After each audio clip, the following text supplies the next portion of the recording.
धर्मशास्त्रों और परंपराओं के अनुसार मंदिर या मस्जिद केवल पूजा स्थल नहीं होते, बल्कि वे आध्यात्मिक साधना के केंद्र होते हैं।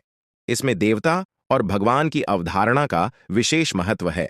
मंदिर और देवता तथा भगवान के अंतर को कैसे देखते हैं और इसके आधार पर इन स्थलों में प्रवेश के नियमों का क्या महत्व हो सकता है? 1. मंदिर और देवताओं का संबंध। मंदिर उस स्थान को कहा जा सकता है जहां विशिष्ट देवी देवताओं की पूजा होती है। ये देवी देवता किसी विशेष आस्था, रीति रिवाज या परंपरा के अनुसार पूजे जाते हैं। विभिन्न धर्मों में कुछ विशेष मंदिरों में श्रद्धालुओं के प्रवेश के नियम होते हैं। उदाहरण के लिए, कुछ मंदिरों में महिलाओं का प्रवेश प्रतिबंधित होता है या किसी विशेष जाति या संप्रदाय के लोगों का प्रवेश वर्जित होता है। यह उन परंपराओं और मान्यताओं पर आधारित होता है जो सैकड़ों सालों से चली आ रही हैं। 2. भगवान और सार्वभौमिकता का संबंध। भगवान को सभी जीवों का पिता माना गया है। भगवद गीता में भगवान श्री कृष्ण ने कहा है, समोहम सर्वभूतेषु, अर्थात सभी प्राणियों में वह एक समान है। इस दृष्टि से देखा जाए तो भगवान की कृपा किसी विशेष व्यक्ति, जाति या संप्रदाय तक सीमित नहीं होती। उनके लिए सभी एक समान होते हैं। यदि भगवान सभी के लिए हैं, तो उनके स्थानों पर किसी विशेष वर्ग या जाति के लोगों को प्रवेश से रोकना उनके सार्वभौमिकता के सिद्धांत के विपरीत प्रतीत होता है। 3. मंदिर या मस्जिद में प्रवेश पर प्रतिबंध का कारण। धार्मिक संस्थानों में प्रवेश पर प्रतिबंध का कारण धार्मिक, सांस्कृतिक और सामाजिक मान्यताओं पर निर्भर करता है।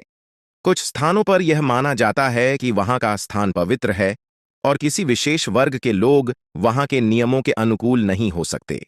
लेकिन यह परंपराएं कहीं न कहीं मानव निर्मित हैं। भगवान ने कभी भी किसी को अपने पास आने से मना नहीं किया है।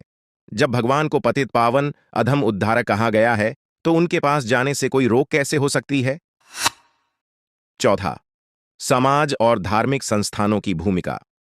धर्म और समाज को लेकर यह सवाल महत्वपूर्ण है कि किस तरह से हमारे धार्मिक स्थलों का प्रबंधन किया जाता है। किसी धार्मिक स्थल को अगर हम पूरी तरह से समर्पित स्थान मानते हैं, तो उसकी सार्वभौमिकता को बनाए रखना ही उचित है।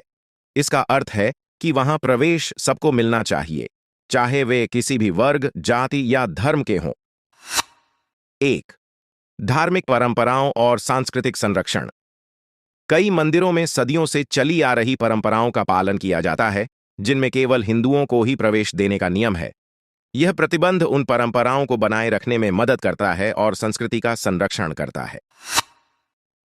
2. स्थल की पवित्रता और शुद्धता बनाए रखने में सहायक। कुछ धार्मिक मान्यताओं के अनुसार मंदिर की शुद्धता और पवित्रता बनाए रखने के लिए केवल हिंदुओं का प्रवेश ही उचित माना जाता है। इससे भक्तों का मंदिर में एक खास आध्यात्मिक अनुभव बना रहता है, जिससे वे और गहरी आस्था के साथ जुड़ते हैं।